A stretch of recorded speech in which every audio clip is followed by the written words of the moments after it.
తాజాంశాన్ని చూస్తున్నాం. రేషన్ బియ్యం మాయం కేసులో పేర్ని నాని సతీమణి జయసుధకు పోలీసులు మరోసారి నోటీసులు ఇచ్చారు. మరింత సమాచారం మా ప్రతినిధి శ్రీనివాస్ అడిగి తెలుసుకుందాం. శ్రీనివాస్, పేర్ని నాని సతీమణికి ఇచ్చిన పోలీసుల నోటీసులో ఏముంది, అసలు ఎప్పుడు విచారణకు రావాలన్నారు?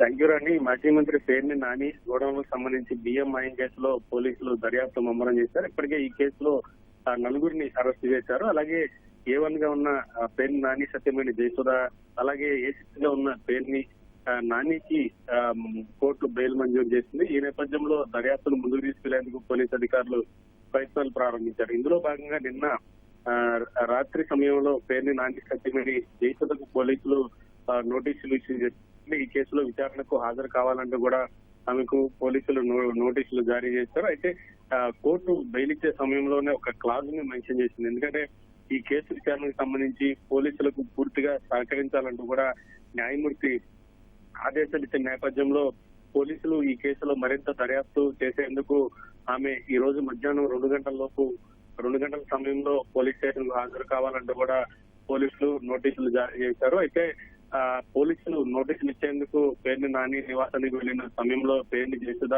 ఇంట్లో లేకపోవడంతో ఆ నోటీసును పేర్ని నాని నివాసానికి అందించి పోలీసులు వెళ్లారు. ఈ రోజు 2 గంటల సమయంలో ఆర్ఆర్పేట పోలీస్ స్టేషన్ లో పేర్ని జయసుధ విచారణకు హాజరు కావాలంటూ కూడా పోలీసులు నోటీసులో పేర్కొన్నారు. ధన్యవాదాలు శ్రీనివాస్.